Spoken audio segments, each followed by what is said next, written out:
the Canadiens are headed to the Eastern Conference Final.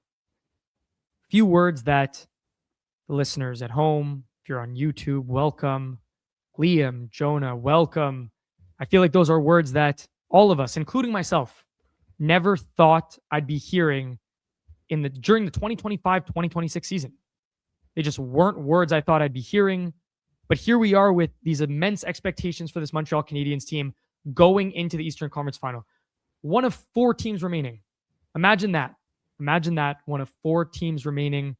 I saw you imagining it there, Jonah. I don't think you thought hard enough because, to be completely honest with you, I thought the Canadiens might finish right outside, if not in that 3rd spot in the Atlantic Division going into the season. But I didn't see them taking out both the 5th place team in the NHL, the 4th place team in the NHL, and going on to play the 2nd place team in the NHL. But we'll get to you guys. My name is Justin Schwartz, alongside Liam Baum and Jonah Sachs. Guys, how are we feeling? I mean, what a moment.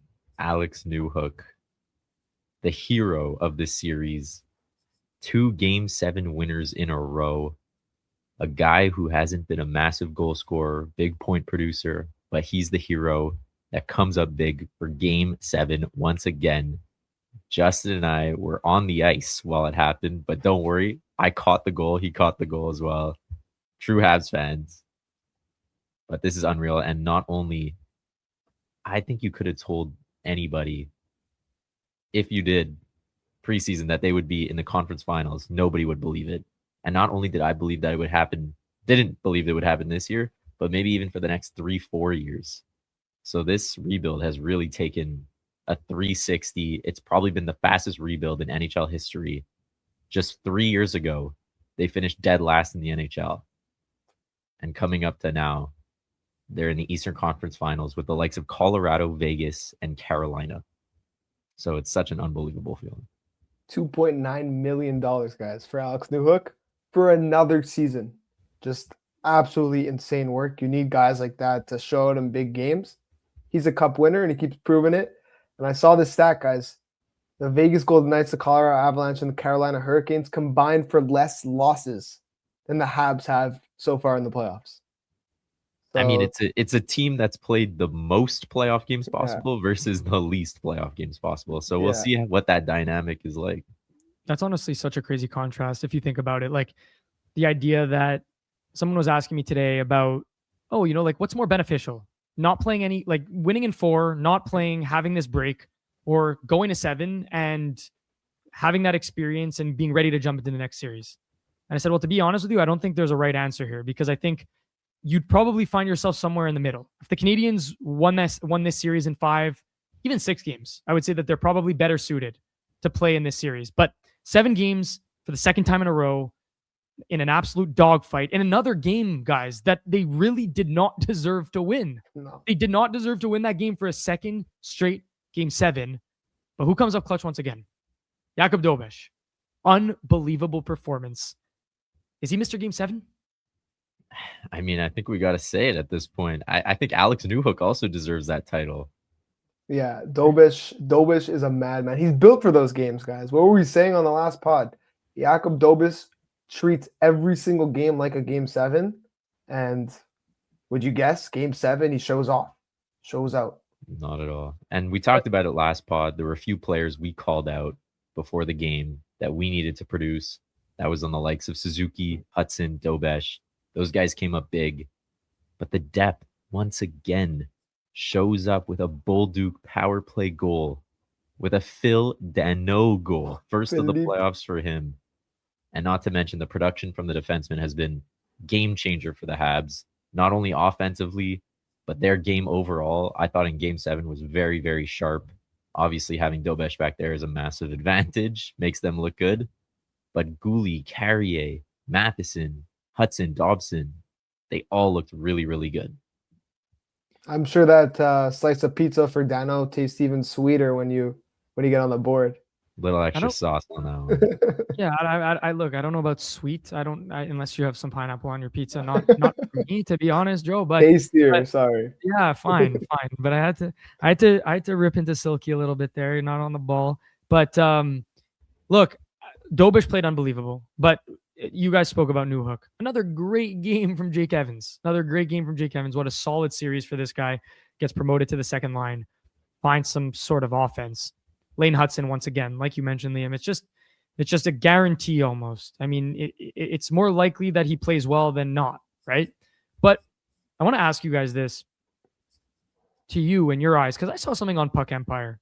I saw them post. They like to do their season, or not season. They like to do their series recaps, best player, ghost award, MVP of a specific game, etc.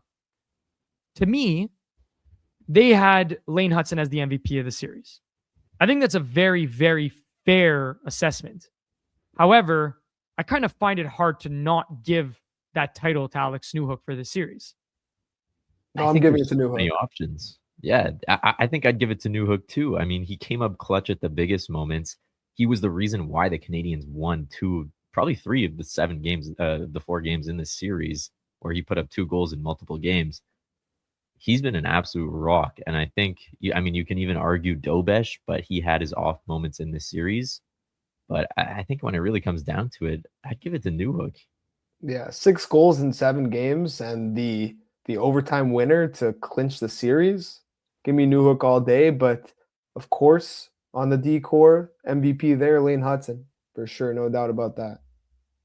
I don't mean to be peppering you guys with questions here, but I'm going to ask for a spontaneous answer here. I want you guys to come to a bit of an agreement on maybe a top 5 in this series for the Canadiens. Now, it doesn't have to be in a specific order, and maybe I can kind of help you guys along the way, but the likes of Jakub Dobes, Lane Hudson, Alex Newhook, Jake Evans, who takes that 5th spot for you? I think if it comes down to overall game, you can't leave out Nick Suzuki. I think no matter what, no matter how many points he puts up, he's effective in his own way. He doesn't need to be stellar on offense. He's better when he's not noticeable on defense, but he's a guy that punches big minutes for the Habs. He's a guy that you can always count on to get it done when it needs to be done. So I think I'm going Nick Suzuki, but I love the game of Texier throughout the series. I love the game of Anderson. I think as a collective effort, that bottom 6 was really, really solid. It's either Suzuki or you could even argue Philippe Danault. Like we went over quickly, those face-offs were huge.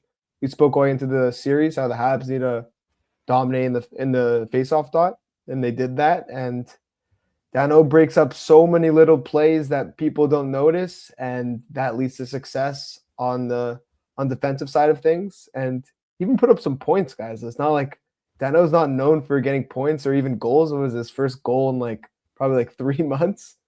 But it's a good series when Danault is putting up points. So get Phil the thrill up there.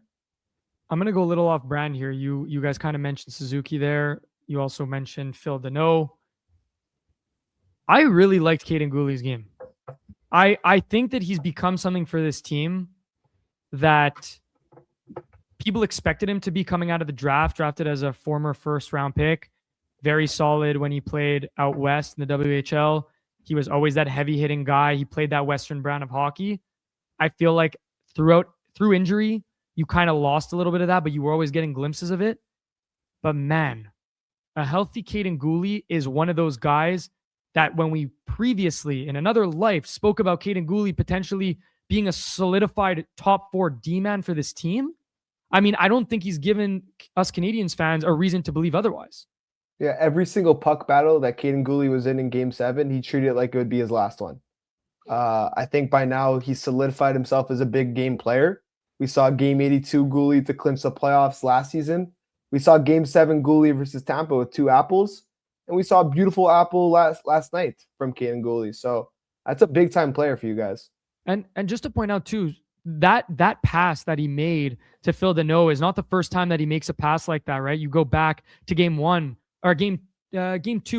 where he fed Newhook there he picks up his head and he really takes the extra second to make that pass, almost Nick Suzuki-esque, to really be a little bit more patient. I don't know if they're working on that in practice, but seriously, the fact that he's putting up points, let alone blocking almost 3 to 5 shots a game, is just ridiculous stuff. Gouli bounced back heavy from Game 6. He had 0 hits, 0 blocks. And that obviously was pretty detrimental to the Habs. given the fact they lost 8-3. So he bounces back, plays almost 23 minutes, puts up 3 hits, 4 blocks, and ultimately the Canadiens won. I think as a defensive unit, so many guys had great moments in the game. And let's not even forget about Carrier taking that extra second, making that pass in overtime over to Newhook, who ends up sealing the deal there. So, I mean, if we're talking about defensive cores in the NHL, I feel like the Habs' D-core is right up there with the best of the best. And Justin and I talked about this even in the offseason. We compared the Oilers D-core versus the Canadiens D-core and what the potential was with the Habs. And we really thought that the Habs D-core was better than the Oilers. The Oilers were coming off 2 Stanley Cup runs where they lost ultimately in the finals, but this young D-core has shown that they can really, really get it done in the big moments. You guys see Alex Carrier just one-on-one versus Tage Thompson in the D zone? Yeah. Just winning battles on battles on battles. That's so impressive. Unbelievable. Man. Unbelievable. Yeah. No, but and that's what I respect so much. And again, like you look back to even a move as subtle as that one, right? Like you go out and get Alex Carrier for a younger Justin Barron. You took a shot on Justin Barron. Obviously, that didn't really pan out, but you got a 5th defenseman who is playing an important chunk of minutes in these playoffs. He played just over 27 minutes in Game 7 there. And I'll kind of shift the conversation a little bit because we're talking a lot about the D-core. We're talking a lot about the fact they played heavy minutes, blocked shots at important times, and made important plays at important times. But one guy that just didn't get involved is Arber Xhekaj. Played 1 minute and 52 seconds in the game. Now, I don't want to start focusing on the negative because, again, like we said at the top of the show, what were the odds that the Canadiens would be in an Eastern Conference final in the year of 2026? Most of us would say 0%. But you still have to critique a few things here and there. My concern here is Arber Xhekaj played 1 minute 52. Olli Kapanen, first game back, played 4:45. So I'm just trying to think. Clearly, the Canadiens, and we mentioned this so many times, had the chance to go out at the deadline, maybe make an acquisition for a 5th, maybe 6th defenseman that could really contribute in a situation that's identical to the one that we're in right now, or identical to the one that the Canadiens are in right now. But how do you guys feel about this Arber Xhekaj minute 52? Like, to me, it seems almost more valuable to just throw in an extra forward at that point. And if it were a guy like Laine, for example, who you wanted to just throw in on the power play. Now, I'm just using that as an example, but I feel like there's more of an advantage to having maybe a 13th forward if you're only going to play your 6th defenseman 1 minute 52. So I agree with that take for sure. I think at a certain point in Game 7, you want your best players on the ice no matter what, situational based. I saw Suzuki would start in the defensive zone, obviously over Kapanen. I thought Kapanen had moments, but at the end of the day, I think I want my best players on the ice. If we look at Buffalo's time on ice, not a single forward played under 11 minutes, but they did have a defenseman that played only 3 minutes, Zach Metza. So is this something that Marty St. Louis was matching up against the other team? Was it more situational based in terms of line matching? I couldn't tell you, but I think in this series, especially Game 7, it was much faster paced. There was obviously physicality, but in a Game 7, it was pretty clean. There wasn't many dirty moments. Obviously, you want to be physical and set the tone, but Hudson is way more valuable to me to have on the ice over a guy like Xhekaj when we needed that offense. Arber Xhekaj was a +1, by the way, guys, last night. So he produced more than Alex Tuch did this entire series. And yeah, like, to me, I understand you're an extra forward take, but it's just like the risk of potentially getting an injury on the back end. This would be impossible. Like, God forbid, like Carrier goes down or Goalie goes down. Like, you can't run 4 defensemen after that, especially if there's a major penalty or a double minor. You might need Arber to come in on the PK at some point. So I get the take there, but I think that's what they're leaning towards. And at the end of the day, yeah, I think St. Louis is not being stubborn with this move. He knows they needed to acquire a 5th or a 6th defenseman and a 13th or a 12th forward at the deadline. They didn't do so, and he's not gonna risk losing just to get Kapanen or Xhekaj some more experience. Yeah, no, look, it's definitely interesting. I just was throwing it out there for the sake of the conversation because the truth is that 1 minute 52 is really, really low. And I know you already mentioned Zach Metza playing under 3 minutes. It's just 1 minute 52 seems to me almost like why is he even out there? Pace, right? You know, exactly. Like why even bring it's almost demoralizing maybe to a guy like Xhekaj. there's no doubt that he knows his place on this team and he knows what he brings, and he's okay to be sitting on, like, in my opinion, at least by his body language, he's okay to be sitting on the bench knowing what his presence means to the squad. But like, that's where I think, like, when I say 13th forward, I say, like, you said it best, Jonah. We spoke about this last episode before we heard about the news that it was going to be Kapanen. Like, having a guy like Gallagher out there, again, the Canadiens won. It's not about that. It's just more, hey, like, maybe it's important to have that presence behind the bench. But you're right. The injury question marks are definitely a cause for concern. No sport flips faster than hockey. One power play. A goalie pulled with 2 minutes left, and everything changes. DraftKings Sportsbook, an official sports betting partner of the NHL, is built for that kind of chaos, with live betting from puck drop to the final buzzer. And DraftKings has your back with early exit protection. If you place a pregame player prop bet and your player starts the game but leaves in the first period due to injury and doesn't return, you'll get your bet back in cash. No bonus bets, no opt-in, just real protection when injuries happen early. New Sportsbook customers bet just $5, and if your bet wins, you'll get $300 in bonus bets instantly. Download the DraftKings Sportsbook app and use code THPN so you're ready for the moment. That's code THPN. Turn $5 into $300 in bonus bets if your bet wins. In partnership with DraftKings, the crown is yours. Gambling problem? Call 1-800-GAMBLER. In New York, call 877-8-HOPE-NY or text HOPE-NY 467-369. In Connecticut, help is available for problem gambling. Call 888-789-7777 or visit ccpg.org. Please play responsibly. On behalf of Boot Hill Casino and Resort in Kansas, 21 and over. Age and eligibility varies by jurisdiction. Void in New Hampshire, Oregon, and Ontario. Bonus bets expire 168 hours after issuance. For additional terms and responsible gaming resources, see dkng.co/ftball. NFL Plus Premium offer available only to new and former NFL Plus subscribers. Additional NFL Plus Premium terms at nfl.com/terms. If we look at the power plays in this series total, an interesting stat here: Buffalo had 40 opportunities to Montreal's 28. Oof. Montreal finishes 4 for 28. Buffalo finishes 10 for 40. Ultimately, the biggest power play was the last one for the Canadiens. We talked about it before the game. Each team only ended up having one opportunity on the power play. Whoever converted first or whoever was successful on their special units was going to be the one to win this game. And that was the ultimate scenario. So Bolduc tucks one on the power play, a power play 2 goal, kind of a mismatch because Suzuki and Hudson were both on as well. But this is something that needs to be corrected for this Carolina series. A great defensive team, great defensive structure. We know how Rod Brind'Amour coaches. Likes to play heavy trap, likes to sit back and convert when they can. But this is something that I don't know if it requires changes. I don't think there's going to be any changes, but there needs to be something that leads them to more power play success, because 14.5% is not good enough. What a beautiful pass by Nick Suzuki on that goal, eh? Like to take that extra second and make Samuelsson think he's rimming it around the boards, to finding Bolduc for a beautiful shot. I wanted to ask you guys, we're in crunch time now, more crunch time than ever in the Eastern Conference Final versus a very, very good penalty kill in the Carolina Hurricanes. Do you guys have Nick Suzuki on both units? I think that's a good question. Yeah, I mean, I've always been a very big believer that I almost don't believe in a second power play unit at this point in this with the sphere and the landscape of the NHL. I feel like you benefit more from having your players out there for the full 2 minutes, considering that the skating required and the amount of energy you're exerting is not as much as if you're playing 5-on-5, right? It's a skill 2 minutes. It's full 2 minutes to actually just prove your skill, show your skill. So yeah, I would have Suzuki on, and I would even debatably have Hudson on for 2 minutes. And if that's with Dobo, like, that's totally okay.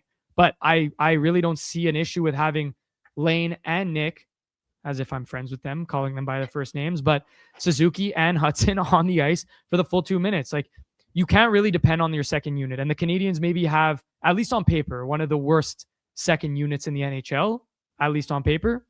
So yeah, I'm more than comfortable with having not only Suzuki out there, but potentially Lane. Just go Hudson, Dobson, Suzuki, Texier, and Duck. And yeah, and more ice time for Newhook to come out flying after if there's no goal, and he's also on the penalty kill. So more ice time for Doc and Bolduc. Let him play 2 minutes on the penalty kill if he wants. Yeah. He's a gem on the PK. And Yeah. I feel like you're right. And then you didn't even mention Bolduc there, right? Yeah, I missed him. And the idea, no, but it's a good issue to have in this case because, oh hey, like, you know, maybe that unit with Suzuki and Hudson isn't working with Kirby. Okay, swap out for Bolduc. Like, that's okay. You can just make a few changes on the fly and see what works. But we know right now that second wave, as it stands, is not effective enough. Yeah, not effective at all. I'm always a firm believer in the Edmonton ideology. Keep McDavid out there for as long as you can. I feel like it's the same thing with Suzuki. I feel like it's the same thing with Hudson.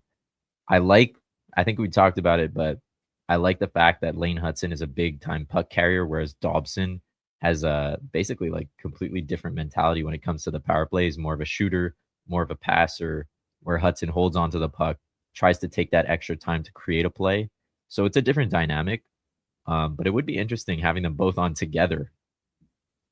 Yeah. Dobson, when Dobson takes that extra second and tries to make a play, he looks dangerous, guys. Like I wonder if he's, again, I asked, I'm not a doctor, but I wonder if he's getting closer to being 100% by playing these games and he'll be fully back to form, because I think he's been good, but I do think I find he's missing something when I'm watching. Well, I think that's evident, right? Like, you're 100% right. I think maybe it's just that lack of confidence in his hand, which then translates directly to his game, right? Like the fact that I don't even know, was it a broken finger that he was dealing with, right? Or a fracture, but nonetheless, whatever it is, to puck handle the same way that he was prior to the injury, especially in, like, you know, he came back a little bit prematurely as well. Like it's inevitable that it's going to be like this, but we're lucky enough to even have him in the lineup, because if we backtrack in ancient times all the way back to Game 7 in Tampa, like the Canadiens, we as fans, we were super, super happy to have him back. And like it showed, he made some crazy plays. So I think we'll just take what we can get with Dobo at this point. It's pretty crazy. Like if he didn't play that game, who knows? The Habs could be golfing for 2 weeks already. It's crazy. So many what ifs, especially, and again, I know we said it at the beginning, but like I feel like we're not talking enough about the fact that the Canadiens, again, like didn't really show up in a Game 7. Like again, they went up 2-0, and then they let that lead. They basically just let Buffalo back into this game. And then I was thinking the whole time, I was freaking out. I was like, are we really going to look back on that Game 6 and say the Canadiens had it in the bag, then they had it in Game 7 and blew it? But like everything just aligned, apparently. I mean, the trend continues, being better on the road for both teams. And like the Tampa series, we win Game 5 on the road, lose Game 6 at home, and close it out in Game 7 on the road. It's almost like we need to be on the road more. So honestly, I'm pretty happy that we don't have a home ice advantage. Honestly, I'd like to give some credit to the Buffalo Sabres here. I think that's crazy. Multiple times it looked like they were down and out, and they battled back, especially in Saturday night in the Bell Center, down 3-1. That's tough, guys, to battle back and score 7 unanswered. And then to be down 2-0 at home in Game 7 and then absolutely dominate for another 2 periods. I just wanted to give a shout out to Sabres, because I was going at them in the live yesterday, getting pretty nasty with the comments. So I'd like to say great season for them. They're a good young team, and they'll definitely be back. A game changer in this series, we talked about it before the season preview episode, was the face-offs. Phil Dano continues to lead the NHL playoffs in face-off percentage at 61.9%. He is the best in the NHL, followed by the Montreal Canadiens, who have the best face-off average percent in the playoffs right now at 56.1%. We talked about it coming into the series. Montreal needed to capitalize on their strengths, and this was one. But funny enough, on the winning goal, they lost that face-off in their defensive zone, and they hunt the puck down and get it out of the zone, scoring. But how important were the face-offs in this series? So important. So important. I mean, like you said it, like we talked about it going into the series, and it's funny because not only in Game 6, but in Game 5, the Canadiens lost in the face-off circle. Like they had a lower than 50% face-off win percentage. So, you know, it didn't necessarily, I don't want to say it didn't matter. It definitely mattered, because it's not only about your face-off win percentage, but it's about when you're winning these face-offs. It's about opportune timing, right? And like winning faceoffs on the penalty kill. And I feel like the Canadiens, for the most part of that series, had a stranglehold in that sphere. And I feel like it showed for the outlook of the game. But it's crazy that the Canadiens are now going to have to go on the road for the third time, which apparently is not a bad thing. And I will say something, because Jonah didn't want me going to game 6. Silky didn't want me going to game 6. And I get it. I didn't really have a great track record.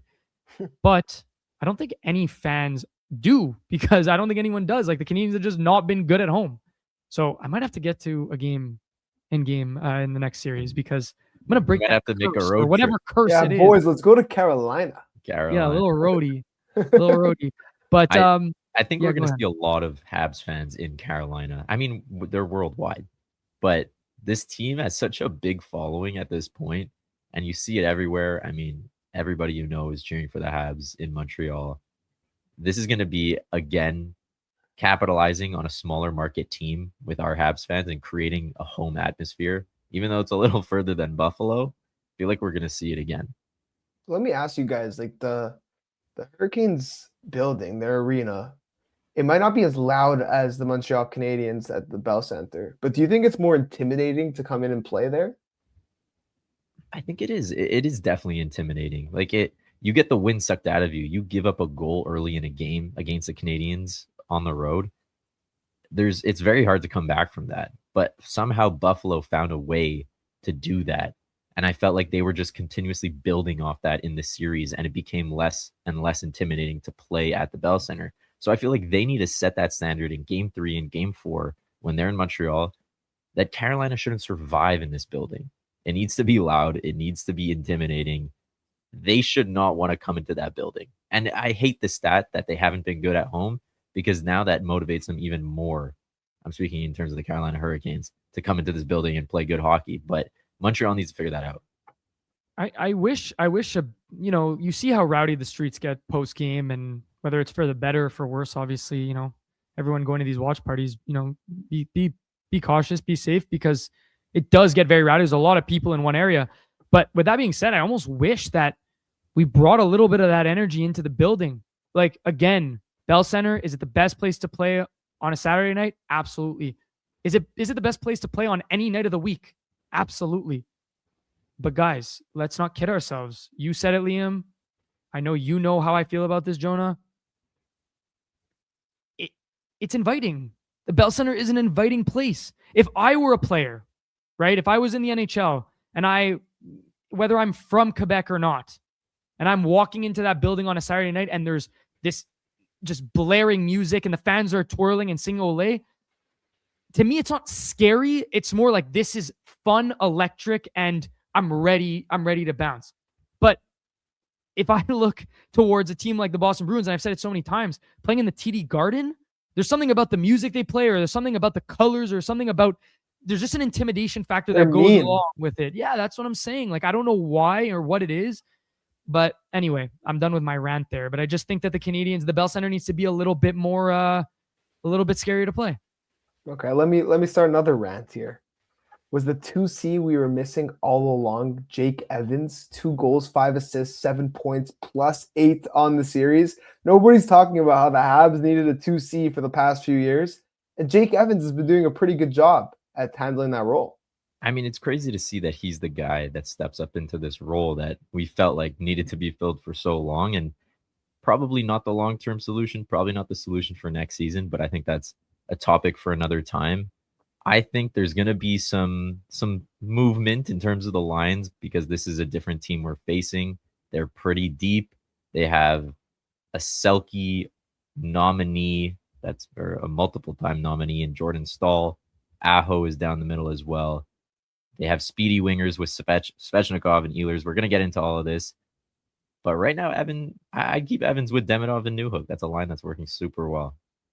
Yeah, you got to. You have to. I mean, like, again, we've spoken about just keeping things together that are working for the best right now. Jonah, I don't know what you think. I mean, like, I think Evans has to stay, right? Like, that's undoubtedly the scenario. I wonder what St. Louis does, and we're gonna highlight this in another episode that'll come out either tomorrow night or Thursday morning pregame. But I'm just curious Like from your perspective, just, quick thoughts. I'm stumbling here, but St. Louis goes out and brings Kapanen into the lineup, a move that I didn't really anticipate at all. Eric Engels had tweeted saying he was expecting it to be Gallagher. It was not Brendan Gallagher. Veleno out. And then you just insert into the lineup Ollie Kapanen. I'm not going to ask you if that was the right move or not because we're past this game. We're past it. The Canadiens won. But are you making any changes to the most recent lineup that the Canadiens had on paper? Probably not. It's not like they have like a plethora of options. You're keeping Ollie Kapanen in the lineup. Yeah, I know Sammy Even with Blais is already in 4 off-season mode, so wouldn't get him in there. But yeah, I know Veleno took a hit, and there might be a slight injury there, and I actually think that's probably what ended up being the final call on Kapanen playing. In 3 games against Carolina, Gallagher had 1 assist this season, but did play a pivotal part in the physicality department. And I think that that's going to be his role going forward if he does get into the lineup. We're going to get into it again, but I didn't even mention Logan Stankoven, Jackson Blake, and Taylor Hall, who have been probably the hottest line in the playoffs. So there's going to need to be some backlash against them. I don't even think that's the right word. They need to push back, exactly. Oh, we'll find the right words for our preview epi. So let me ask, I got one more question on this epi. I'm curious, after watching Makar versus Hughes, Minnesota, Colorado, do you think it was a similar watching Rasmus Dahlin versus Lane Hudson? And what's your opinion after the series? Who do you think is the better defenseman? And what do you guys think about Rasmus Dahlin's game? Because we don't really cover the Sabres, so I'm just curious, from your point of view, guys, who you think the better defenseman was this series? But better defenseman, sorry to cut you off, Liam, but better defenseman for me this series, I think it was very, very close because Dahlin really took over at certain points, and especially in the games that mattered, especially in the game. They all matter, but he really stepped up in some of those, in that elimination game specifically. Better defenseman, though, I think Lane Hudson had more of an impact on the game itself. Every single game, I think he had more of an impact. I noticed him every single shift and most of the time in a positive way. And with that being said, the comparison to the Cale Makar Quinn Hughes show, obviously a step down, but I think that this is a battle, especially in the Atlantic Division, that we'll be seeing for a very, very long time. 2 young defensemen, one who was just nominated for the Norris, one who won the Rookie of the Year last season. I guarantee you that both these guys are going to be in the Norris running for a long time against one another. That was just the beginning. I still do believe that Dahlin is the better defenseman right now. I think it's very close. I think it's maybe 3 and 4. But Lane Hudson is just in year 2. Just wait till next year. Yeah, I think you said that very well. Covered every base. Obviously, Dahlin nominated for the Norris for a reason. But Lane Hudson was very, very consistent as a defenseman going from game 2 to game 7. There's never a game where he's a liability. Even the mistakes he makes, he's able to make up for them. And I think that's something that's hard to do as a defenseman. You can be down on yourself. You can have an off game. But Hudson is just super consistent. But you got to give kudos to Dahlin. Set the Buffalo defenseman record for most points in a playoff series with 11. Put up 5 points in game 6.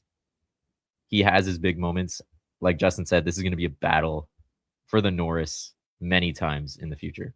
Yeah, the Atlantic Division, I was just thinking about it, like the young defensemen, it could be a battle between 4 for the next 10 years with Mort Seider, Jake Sanderson, Rasmus Dahlin, and Lane Hudson. So honestly, pretty exciting stuff. Makar, Hughes are still super young as well. Yeah. It's a good time to watch the NHL for defensemen. Yeah, it's fun. And like I find a lot of them. What's also cool is that like a lot of them, they play a ton of offense, but I feel like most of them, if not all, can defend really, really well. And especially, and I'm putting that point of emphasis on Hudson for those people that are still watching, and for those people that still have their doubts about Lane Hudson being able to defend. I'll let you know something. Pierre Maguire said it best, and I'm going to repeat myself. He defends with his stick and his skates, not with his body. But that's okay. When you're an undersized defenseman, it works really, really well. And he's putting that on full display. So Lane Hudson wins the battle. Rasmus Dahlin might be the better defenseman right now. Maybe. But it doesn't change the fact that Lane Hudson and the Canadiens win this series, move on.